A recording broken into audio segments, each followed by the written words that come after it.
El salón brillaba con una calidez artificial, esa que solo dan las lámparas de araña cuando se cuelgan para impresionar.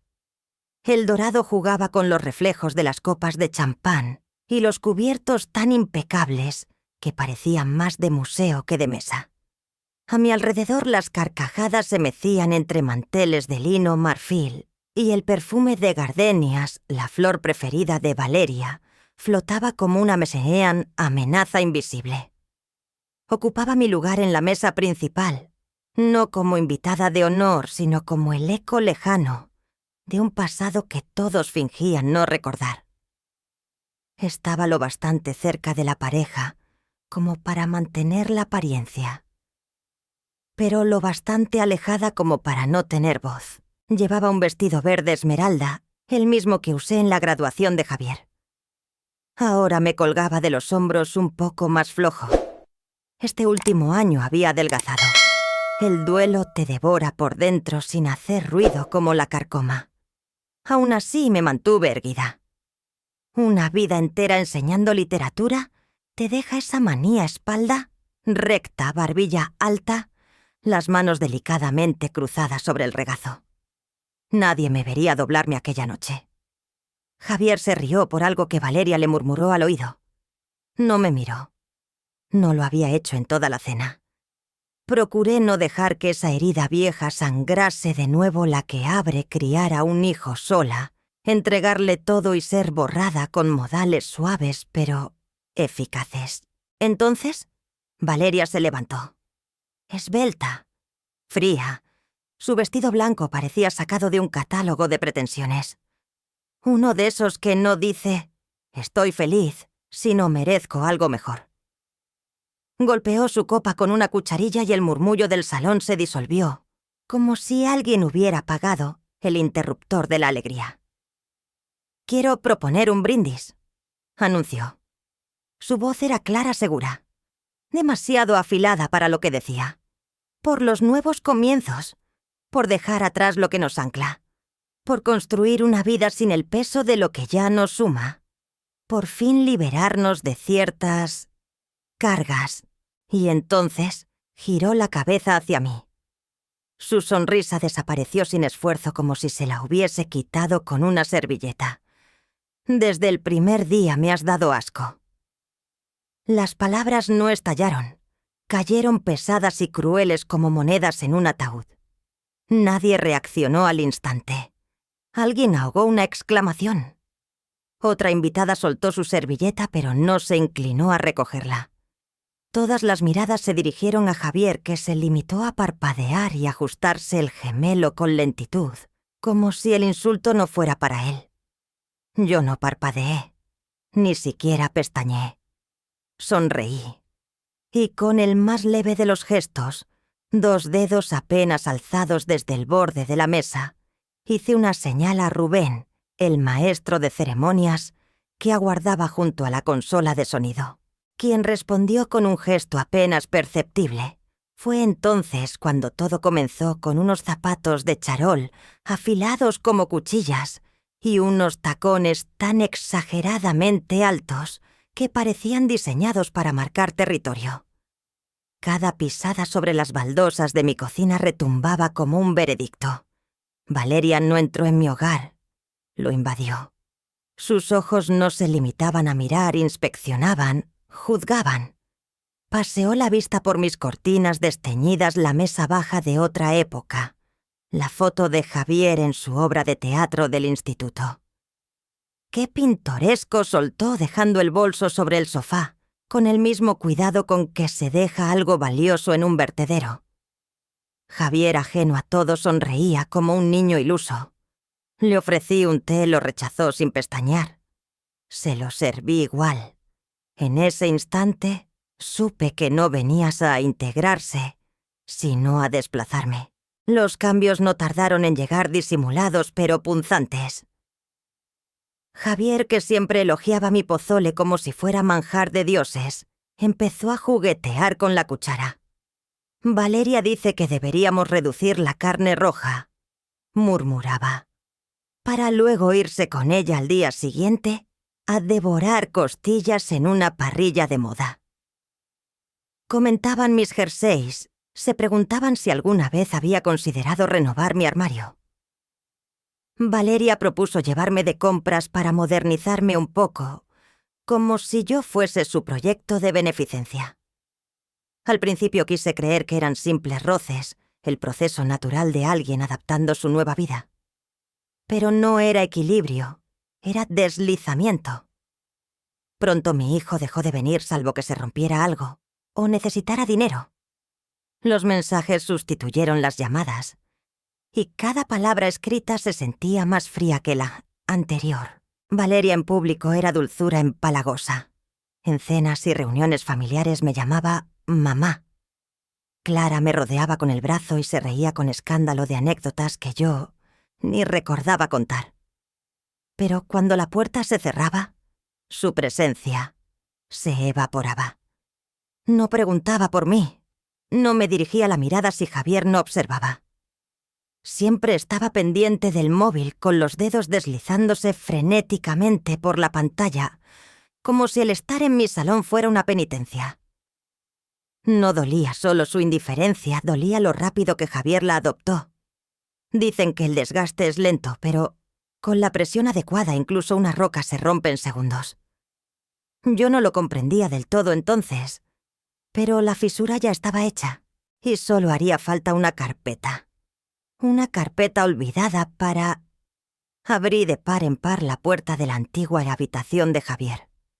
Llevaba meses sin pisarla. Ya no vivía aquí.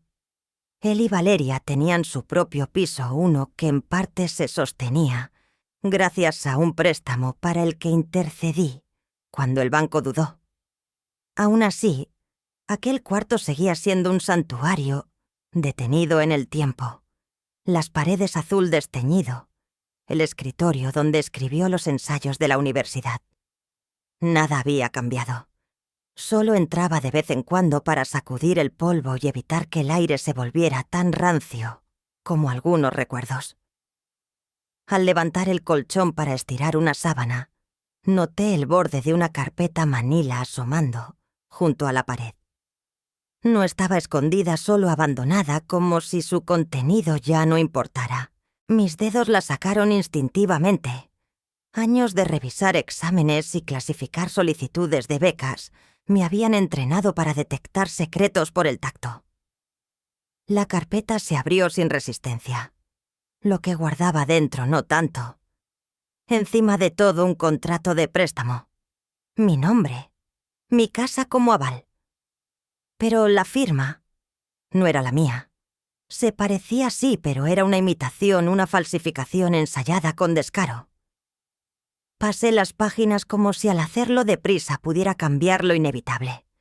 Todo estaba en orden legalmente hablando. Montos, cláusulas, calendario de pagos. En el siguiente documento se detallaba el destino del dinero, una camioneta de alta gama. Y luego, una reserva en un resort de lujo, en Los Cabos. Me detuve en una frase subrayada suite frente al mar. Gran velas, 12 noches. Depósito luna de miel. Entonces, vi la última hoja desgarrada de un cuaderno sin membrete, escrita sin tapujos. Cuando esté en el asilo, todo será nuestro. Bueme. Mis rodillas flaquearon. Me dejé caer sobre la alfombra, la carpeta sobre las piernas, la espalda apoyada contra el marco de la cama. Sentía frío, pero mi piel sudaba. El corazón me retumbaba en los oídos con un ritmo antiguo como una alarma que siempre ignoré, por amor o por ceguera. No era una equivocación. No era un descuido. Era un plan. Fríamente calculado, ejecutado con precisión, sellado con mi nombre. No grité. No lloré. No me derrumbé. Me levanté. Caminé hasta el comedor, encendí la fotocopiadora y empecé a reproducir cada hoja, una tras otra. Guardé las copias en un nuevo archivo fechado y lo escondí bajo llave, en el archivador junto a la vieja Biblia de mi padre. Porque si eran capaces de esto, eran capaces de cualquier cosa. Y si quería resistir, necesitaba pruebas. Al amanecer preparé café, pero no fui capaz de tomarlo. Me quedé frente a la pared casi una hora inmóvil. Luego marqué un número que tenía olvidado desde hacía años. Tomás Rivera, aquel alumno de 10º que tartamudeaba al leer en voz alta, ahora era un abogado temido, meticuloso, con fama de ir siempre directo al nervio del problema. Aún me llamaba señor Clara cuando respondía.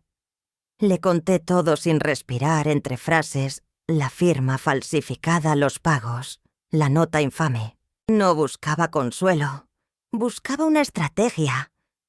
«Eso es fraude», dijo con tono seco. «Pero si sospechan que lo sabes, borrarán las huellas en cuestión de horas. Hay que pillarlos con las manos en la masa». Y así nació nuestro plan. Lo trazamos en silencio. 2 noches después, Tomás se presentó en casa con un maletín negro y una determinación que no había visto desde que era mi alumno. Instalamos una microcámara justo detrás del jarrón de la cocina. Otra quedó camuflada entre los libros del estante del comedor. Deslicé un grabador diminuto dentro del bolso que llevaba a diario y escondí otro entre los analgésicos del cajón del baño. Pero todo eso solo funcionaría si yo lo hacía bien. La clave era mi papel al día siguiente. Cuando Javier llegó para el brunch dominical, le recibí con una sonrisa apacible, fingiendo alivio por sentirme atendida. Con voz temblorosa le pregunté si Valeria conocía buenas residencias de ancianos. Me observó sin saber si reírse o preocuparse. Al final sonrió. «Pues sí, de hecho», dijo intentando sonar comprensivo. «Qué abierta estás, mamá». Pensó. «Así da gusto». Yo asentí mientras doblaba con delicadeza la servilleta como si estuviera en paz. «Supongo que va siendo hora de dejar espacio a los demás», musité sin mirarle a los ojos. Esa noche Valeria me llamó con una dulzura calculada. Me dijo que era admirable que no muchas personas tenían el coraje de hacerse a un lado. La felicité por su empatía, incluso reí con ternura. Todo quedó registrado. Esa semana los dejé creer que estaban ganando. Pedí folletos de residencias, repetí frases como «quizá ya es el momento», e incluso derramé una lágrima solitaria para dar credibilidad al teatro. Nadie reparó en la luz roja que parpadeaba detrás de la cortina. Solo vieron lo que yo quise que vieran. Jamás se preguntaron por qué había vuelto a Sixas a usar aquel bolso viejo que hacía meses no tocaba. Me entregué por completo al papel como si hubiese nacido para interpretar a la anciana vencida. Mientras tomábamos café en la terraza, le pregunté a Javier con aire distraído si creía que las vistas al amanecer o los senderos con árboles eran más tranquilos en las residencias privadas. «No quiero ser un estorbo cuando os caséis», le dije con un suspiro apenas audible. «Y Valeria tiene razón. Los jóvenes necesitáis vuestro propio espacio». Cada palabra era calculada con frialdad, cada pausa tenía el peso de un bisturí. Javier asentía con la solemnidad de quien firma un acuerdo irrevocable. «Eso demuestra mucha madurez por tu parte», dijo. «Creo que estarás más tranquila así, con menos carga». Valeria, en apariencia más amable, adoptó un tono casi empático conmigo. Me alabó la elegancia con la que asumía la transición y se ofreció a invitarme a comer para mirar juntas folletos de residencias. Pero la voz real de Valeria no fue esa. La oí claramente esa misma noche filtrada desde el móvil de Javier, olvidado sobre la barra de la cocina, mientras él atendía una llamada en la planta de arriba. «Estoy deseando destripar esa cocina», dijo ella. «Ese estilo rancio y pueblerino. Los armarios, las cortinas. Es como si 1982 jamás hubiera terminado». Rieron. Y no fueron risitas incómodas ni murmullos corteses. No, fueron carcajadas genuinas. «Aún usa un teléfono de disco», añadió Valeria entre burlas. «Es por si hay alguna emergencia». respondió Javier conteniendo la risa. Y pensar que una mujer sin oficio ni aficiones al menos podría tener algo de gusto. No sabían que la cocina tenía oídos, que aquel florero en la mesa, el mismo que sostenía durante el almuerzo con manos temblorosas, había memorizado cada sílaba. En los días siguientes, sus conversaciones giraban en torno a optimizar el espacio. Mi habitación sería reconvertida en despacho. Valeria deseaba poner su escritorio frente a la ventana. Javier hablaba incluso de tirar una pared para colocar unas sillas de diseño para los clientes. Mi hogar ese, donde levanté una vida durante 3 décadas, se convirtió de pronto en un plano arquitectónico sin alma. Gracias por compartir tus ideas. Valeria, le dije aquel día tragándome el nudo. Ella me acarició la mano con condescendencia. Todo lo hacemos por ti, Clara. Queremos que estés cómoda. Y yo confío plenamente en vosotros. Sonreí. Las grabaciones seguían creciendo. Tomás, mi antiguo alumno, me dijo que teníamos material suficiente para iniciar una demanda civil. Tal vez incluso penal. Pero yo no quería verlos entre rejas. Quería que se vieran en un espejo nítido, que se enfrentaran a la sombra que se habían convertido. Así que empezamos a montar el vídeo. Seleccionamos cada fragmento con precisión quirúrgica. La música medida. La narrativa cuidada. Tomás llegó un sábado con un disco duro, una libreta jurídica y una expresión que ya no pertenecía al adolescente que me recitaba a García Márquez en clase. Nos sentamos juntos en la mesa de mi cocina, la misma que Valeria quería tirar, y revisamos 3 meses de grabaciones. Todo estaba etiquetado por fecha y hora. Lo escuchamos todo. La voz de Valeria nítida desde el micro oculto. Si protesta, diremos que delira. Es facilísimo hacer pasar a una vieja por senil. Y Javier, divertido, asentía. Ni siquiera se molestaban en disimular. Hablaban de mí como si fuera un mueble antiguo que estorba en una reforma. Como si no fuera una persona, sino un trámite más en su lista de cosas por hacer. Oí a Valeria describir detalladamente qué muebles míos ibas a vender y con qué pensaba sustituirlos. Javier, por su parte, calculaba con frialdad cuánto dinero podrían liberar si anulaban mi seguro de vida tras resolver mi salida. No era imaginación mía. Para ellos no era una traición. Era una estrategia. Tomás lo entendió todo al instante. Dijo que no bastaba con exponerlos, necesitábamos algo irrefutable. Algo que no solo pudiera sostenerse en un tribunal, sino que también les destrozara la imagen en público. Algo que no se pudiera borrar, que doliera y que quedara grabado para siempre. El vídeo tardó una semana en montarse. Lo editó una amiga de Tomás, asistente en un bufete especializado en divorcios. Lo armó con precisión quirúrgica.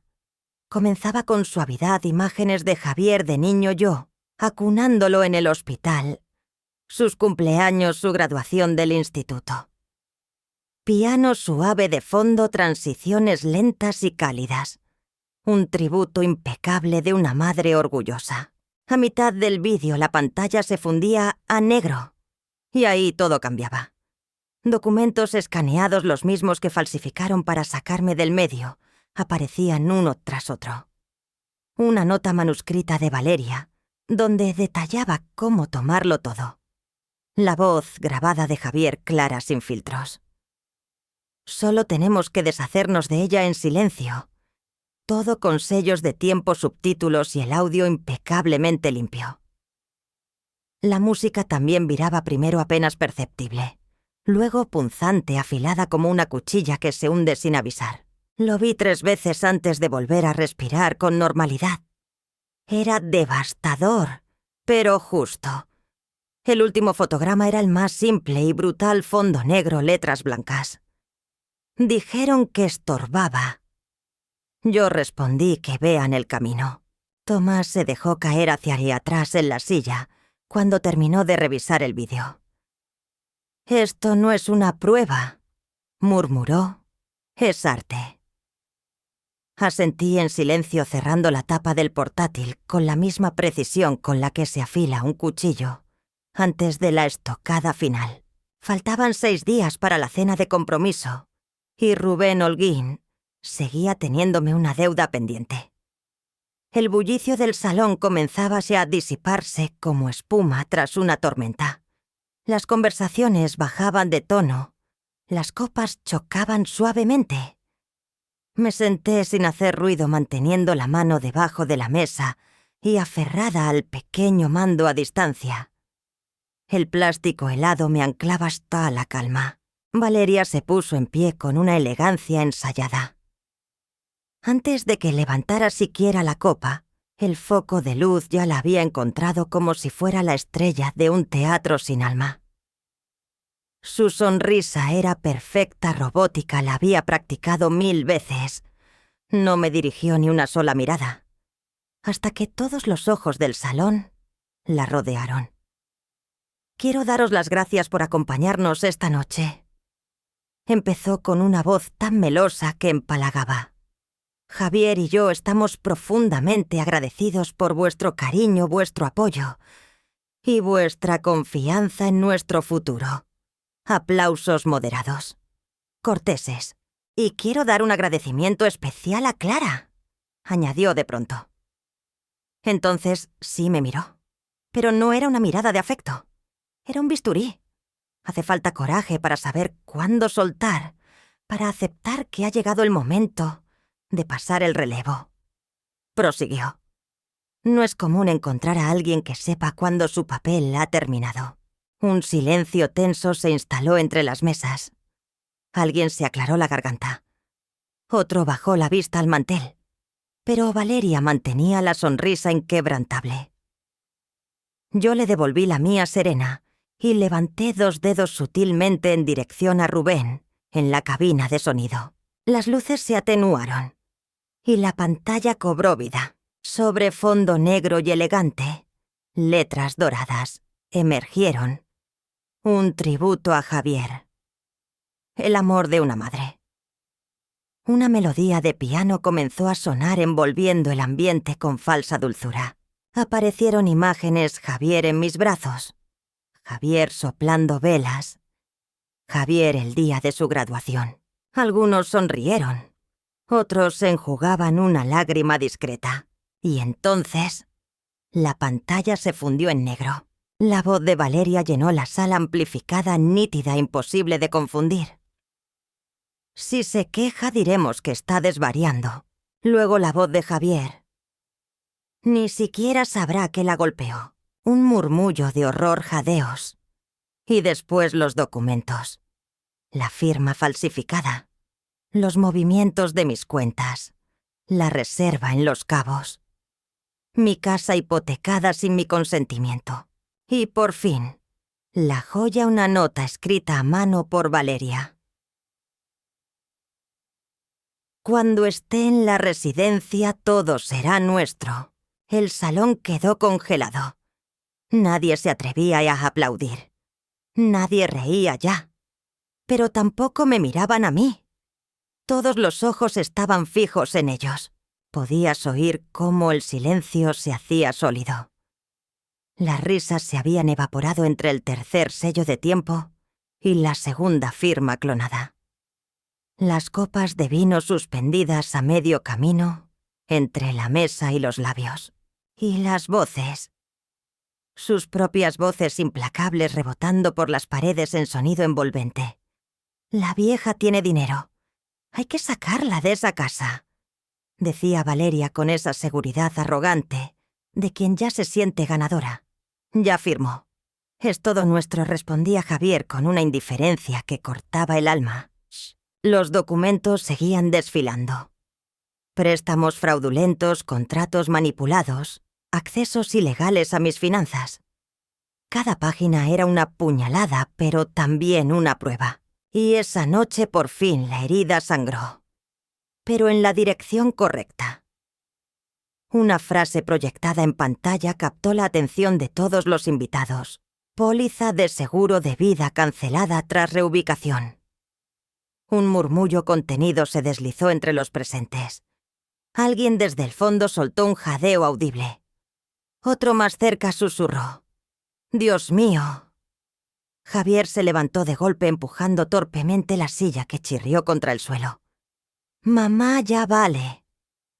Giré apenas el rostro hacia él.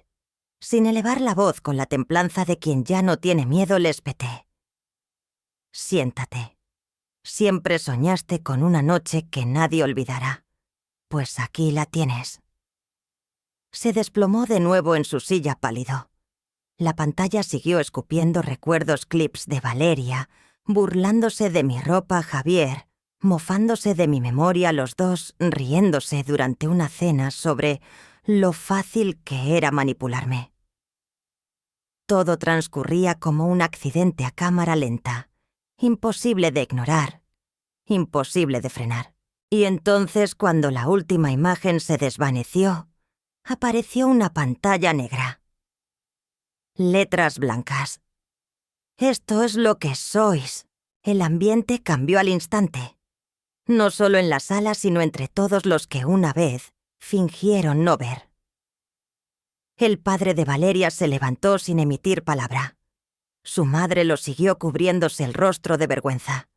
Un primo en la mesa 6 volcó una copa de vino, pero ni siquiera hizo ademán de limpiarla. Los invitados empezaron a recoger sus cosas en un silencio incómodo, algunos con miradas compasivas, otros incapaces de ocultar su perplejidad. Javier tenía las manos crispadas sobre el mantel como si con fuerza pudiera retorcer el tiempo. Valeria no había parpadeado en minutos. El aplauso que esperaban nunca llegó. Y sin embargo, no lloré, no grité. Me levanté con lentitud, alisando con intención el frontal de mi vestido. Caminé hacia el centro del salón, cada paso medido, implacable. Porque aquello aún no había terminado. Avancé como un jurado que sabe la sentencia de antemano y tomé el micrófono que el maestro de ceremonias había abandonado. Los pocos asistentes que quedaban se giraron hacia mí.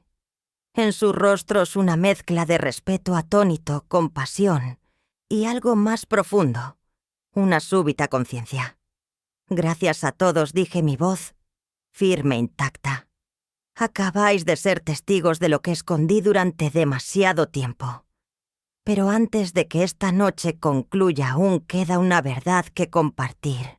Desde el fondo del salón emergió Tomás Rivera. Portaba un maletín de cuero, su traje impoluto, su andar seguro. Se situó a mi lado desplegando con precisión los documentos que traía, todos sellados, legalizados y ejecutables, al instante. Esto, anunció con voz clara y penetrante, es un testamento modificado, firmado el mes pasado por doña Clara Vázquez. Retira a Javier R. Vázquez como heredero principal. El murmullo fue inmediato. Una oleada de aire contenida recorrió el salón. Javier parecía haber tragado cristales. En su lugar, continuó Tomás, sin inmutarse sus bienes, incluida la casa, la pensión y las inversiones, fueron transferidas a un fideicomiso, destinado a becas para jóvenes sin recursos que soñaran con estudiar bellas artes. Javier se puso en pie de golpe. «Mamá, por favor, podemos hablarlo. Todo esto se ha salido de control». Le sostuve la mirada y con una serenidad que dolía, respondí: «Has vendido a tu madre por una reforma de cocina y unas vacaciones en Los Cabos». Su cara se contrajo como si le hubieran abofeteado, pero no le concedí ni un segundo más. Tomás, el abogado, se incorporó con firmeza. «Esto es una notificación de desalojo inmediata. Señor Vázquez, dispone de 48 horas para abandonar la propiedad de la señora Vázquez. Procederemos legalmente si es necesario». La voz de Valeria cortó el aire estridente y rota. «Esto es una barbaridad. Estás enferma de rencor. Vas a destruir nuestras vidas». Tomás giró la cabeza con una calma cortante. «Fueron ustedes quienes destrozaron su propia vida. La señora Vázquez solo ha decidido no seguir pagándolo. Javier extendió una mano hacia mí, apenas rozando la manga de mi chaqueta. Di un paso atrás. Tú tomaste esta decisión. Yo te lo di todo. Y tú elegiste traicionarme. No dijo ni una palabra más mientras Tomás recogía los documentos y los guardaba en su maletín. Exhalé con lentitud. Mi espalda se irguió como no lo hacía desde hacía años. Caminé no hacia la mesa donde una vez se sentó mi hijo, sino hacia la salida que me aguardaba desde hacía demasiado la libertad. El autobús a San Miguel de Allende salió antes de que el sol despertara. Me senté junto a la ventana, las manos cruzadas en el regazo, dejando que el paisaje rocas rojizas, desierto, dormido, me despeinara el alma. Por primera vez en décadas no huía de nada ni de nadie. Viajaba sola, con una maleta y con la paz que por fin me pertenecía. Me instalé en una posada sencilla con suelos de madera que crujían como recuerdos y un café negro que hablaba más que muchos hombres. Paseé por galerías donde nadie pronunciaba mi nombre. Entré en librerías sin mirar el reloj. Una tarde en un café del centro, una joven con los dedos manchados de óleo me preguntó si era artista. Dije que no, pero que quizá lo sería. En casa mi hogar ya no era un campo de batalla. Pinté la cocina de un amarillo cálido. Reemplacé las cortinas que Valeria odiaba por unas llenas de color cosidas con mis propias manos. El aire sabía a romero y albahaca, aromas que nacían de las macetas del porche. Planté tulipanes bajo la ventana. Florecieron incluso antes de que la primavera se lo ordenara. Un lunes cualquiera llegó un sobre grueso con la caligrafía temblorosa de Javier. Una carta que comenzaba con "lo siento" y terminaba con "te echo de menos". La leí 2 veces. La guardé en mi diario. No respondí. Escribí al centro comunitario para ofrecerme como mentora en el programa de escritura. Me asignaron a 3 chicas. Una de ellas se parece a la que fui a los 20, aguda, desconfiada, hambrienta de otro mundo. A veces recuerdo lo que perdí, pero pienso mucho más en lo que he recuperado. Mi voz, mi espacio, mi dignidad. Regalos que un día regalé demasiado pronto y que ahora protejo con uñas y sonrisa. Camino por mi casa sin miedo, sin pedir permiso. Cocino frijoles como los hacía mi abuela. Uso pantuflas en cada rincón. Y río. Río fuerte. A propósito, me llamaron anticuada. Pero mírame ahora. ¿Quién fue la que terminó siendo reemplazada?